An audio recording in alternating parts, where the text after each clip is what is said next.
Well, here we are putting the finishing touches on our rustic, primitive outdoor shower.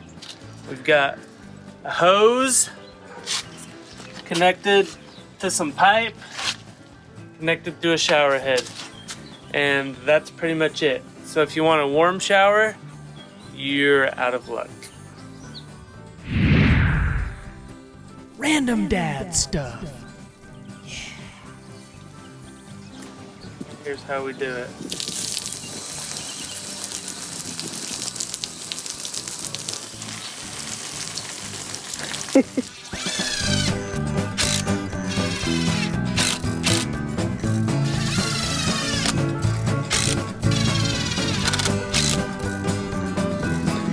Okay, so here's the list and a demonstration of things you'll need. First of all, we got a hose splitter because we have another hose that goes to the greenhouse here.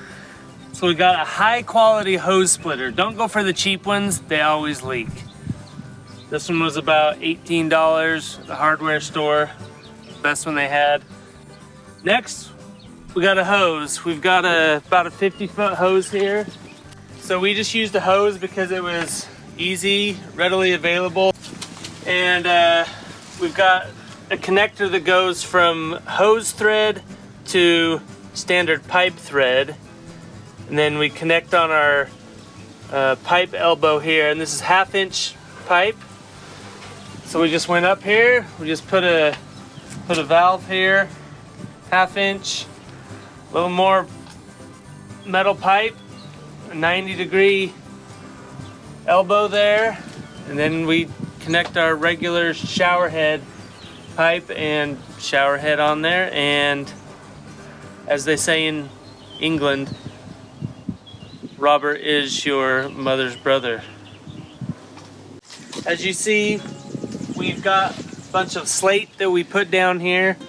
We've got more piles of slate over there. We're gonna eventually finish a little path here, maybe widen this out a little bit. But just put down slate on sand, make sure it's all sturdy, and hopefully the water will kind of filter through and wash away there. Now, as with all water drainage things, the one thing you need to remember is water flows downhill. We have the slope coming all down to this corner, and the water will kind of run off down into the horse and donkey pen there. So, pretty easy design. Now, you might wonder, what are some of the problems that we encountered while doing this? Well, number one was everybody here had different ideas of what to do. Oh, we should do this, let's do this, let's do this, let's make a wall here, let's do this, let's put gold leaf things over here. But we're really trying to do the simplest, most economical way to do it, and we had a bunch of slate, we had a garden hose, we had a post, we just had to buy about $40 worth of pipe and supplies. So some of you may wonder, what about privacy when you're showering here? Some people don't care, some people might care, but you can always just wear your bathing suit in the shower. And if you're really worried about it, there's plenty of trees. You can hang up an extra towel, stretch across some things. Eventually, I think we're gonna build, either put a bunch of tall bushes here, or use some old wood and metal we have to build a couple walls. So you got a little bit of privacy, but we'll still leave it open to the donkey and horse pen. Alright, if you like this how-to video, leave a comment below, give a thumbs up, tell me in person, send me a package, or whatever. So I invite you to come on down to Bell Acres Farm and try out the outdoor shower. It's free with any overnight stay. Catch you next time. That thing is so leaky. Alright, so as I said before, someday we're gonna put a wall over here. couple days later, there's a wall over here. So we decided to go with 4x4s treated here. We've got 1, 2, 3, 4 of them. And we use treated 2x4s also. Top, middle, bottom. And then some rough cut poplar for everything else. All right, so with these posts, we dug a 2-foot hole and we put cement in it, because if you don't put cement in it, over time, the dirt and the moisture will get in there and rot away the bottom, even though it is treated.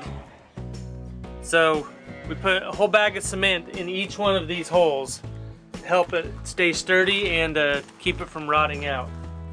Now, as with any construction project, the level is your friend. Because if you don't have a level, it doesn't look right and it won't quite fit together right. As I mentioned before, we had some flagstone down here on the bottom and we just had dirt in it, but we decided there was going to be a bit of a drainage problem and mud issue, so we dug up some of the dirt around this stone here and we filled it in with a whole bunch of gravel. Now, all in all, in this whole area and the pathway, we used 1 ton of gravel.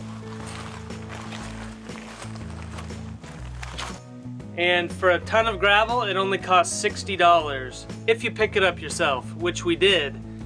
So to help with erosion, or more accurately, to help eliminate erosion, we built up this wall here on the side and we put a nice sturdy 4x4 edge all the way along here, packed it down so our water can still run underneath this gravel, but it's not going to wash away this whole hill and cause a problem. Now, when we put this stone down, we started with a semi-smooth base of just the dirt that was here. We put a bunch of gravel down, and then you've got to pick the right rocks that fit in the space. It's kind of like a puzzle. So you fit them in, and in order to get them to stay in, you gotta, kind of work them in, pack them down, and push on all the corners, make sure it's not wobbling. Looks pretty rustic. I think we did a good job of making this pretty private, and the only company you may have are these horses. Hello.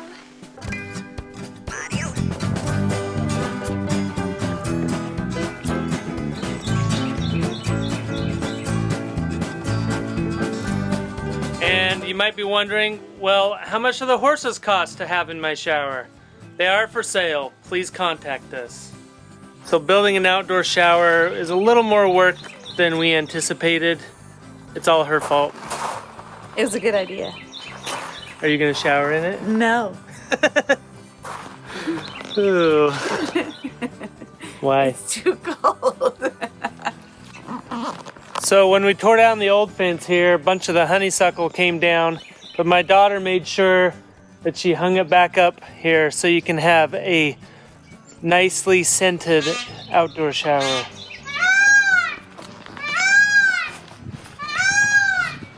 That's that peacock again. Well, that's it for our outdoor shower. We'll probably make some more improvements in the future, like finishing a wall over here, putting a roof on, hot water, insulation, oh wait, this is supposed to be an outdoor shower. I think we'll keep it like it is for now. That's it for today. See you next week.